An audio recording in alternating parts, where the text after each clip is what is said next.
আর কিছুদিন পরেই America, Mexico এবং কানাডার মাটিতে অনুষ্ঠিত হতে যাচ্ছে বিশ্বকাপ। তাছাড়া ক্লাব ফুটবলের ব্যস্ততা তো আছেই। বিশ্ব ফুটবলের এই ঠাসা সূচির ভিড়ে খুব কম ম্যাচে আছে যা পুরো বিশ্বের নজর কাড়তে পারে। কিন্তু আগামী 28শে মার্চ কাতারের সেই আইকনিক লুসাইল স্টেডিয়ামে যে ম্যাচটি অনুষ্ঠিত হতে যাচ্ছে তাতে নজর দিতে আপনি বাধ্য। কেননা এই দিন মুখোমুখি হচ্ছে দুই মহাদেশের দুই চ্যাম্পিয়ন, যেখানে একদিকে আছে ইউরোপের তরুণ নির্ভর ক্ষিপ্রগতির স্পেন, অন্যদিকে আছে দক্ষিণ আমেরিকা এবং বিশ্ব চ্যাম্পিয়ন আর্জেন্টিনা। আর এক ম্যাচের এই ম্যাচটি অফিসিয়ালি ফিনালিসিমা টুর্নামেন্ট নামে পরিচিত। ফিনালিসিমার অতীত ইতিহাস এবং কে জিততে চলেছে এই ফিনালিসিমা তাই জানাবো আজকের ভিডিওতে। উয়েফা এবং কনমেবলের যৌথ উদ্যোগে আয়োজিত ফিনালিসিমা হলো আন্তর্জাতিক ফুটবলের শ্রেষ্ঠত্বের চূড়ান্ত পরীক্ষা। স্পেন এখানে জায়গা করে নিয়েছিল উয়েফা ইউরো 2024-এ নিজেদের নিরঙ্কুশ আধিপত্য বিস্তার করে। ফ্রান্স, ইতালি এবং জার্মানির পর ফাইনালে ইংল্যান্ডকে হারিয়ে তারা শুধু শিরোপাই জিতেনি, বরং টুর্নামেন্টের সবচাইতে নান্দনিক এবং আক্রমণাত্মক ফুটবল উপহার দিয়েছে। অন্যদিকে আটলান্টিকের ওই পারে আর্জেন্টিনা তাদের সোনালী যুগের আধিপত্য এখনো ধরে রেখেছে।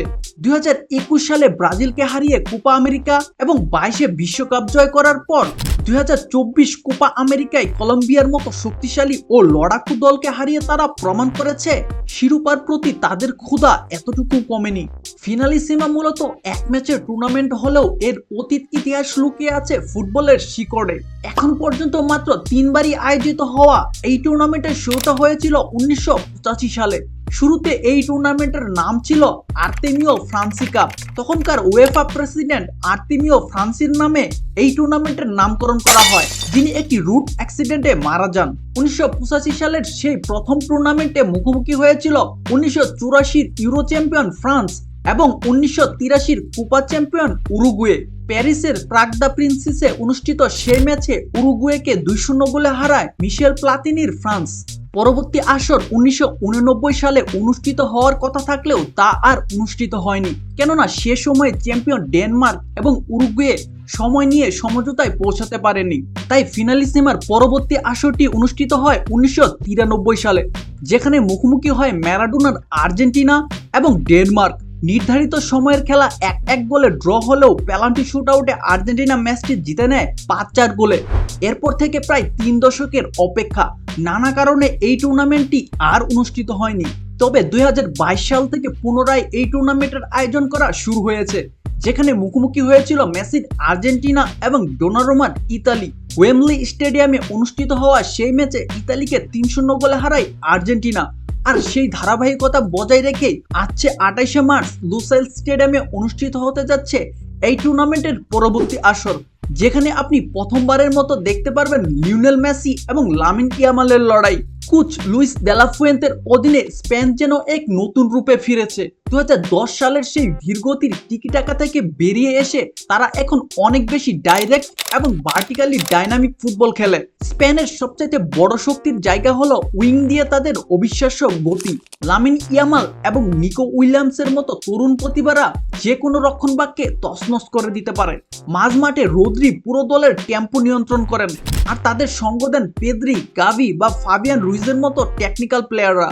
তবে তাদের এই আক্রমণাত্মক কৌশলে তাদের আবার দুর্বলতার কারণ, কেননা স্পেনের হাই ডিফেন্সিভ লাইনের পিছনে থাকা বিশাল ফাঁকা জায়গা যে কোনো নিখুঁত কাউন্টার অ্যাটাকের জন্য দারুণ সুযোগ তৈরি করে দেয়।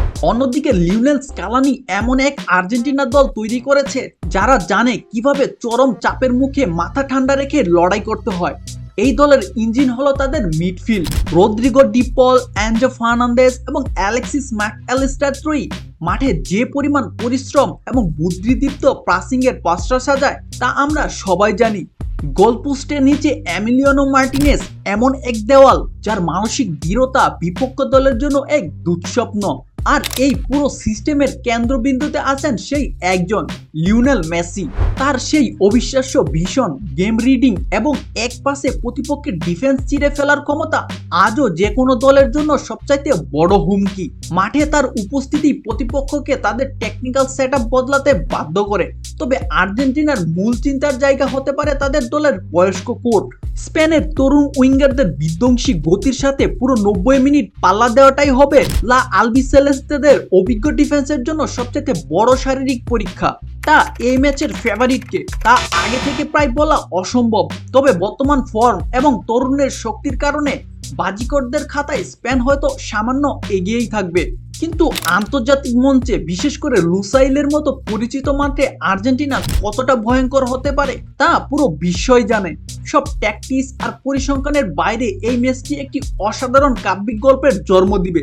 সর্বকালের অন্যতম সেরা লিওনেল মেসি মাঠে নামছেন তারই বার্সেলোনার একাডেমি থেকে উঠে আসা এক তরুণ বিস্ময় লামিন ইয়ামালের বিপক্ষে, যাকে অনেকেই মেসির সিংহাসনের ভবিষ্যৎ উত্তরাধিকারী হিসেবে বিবেচনা করা হয়।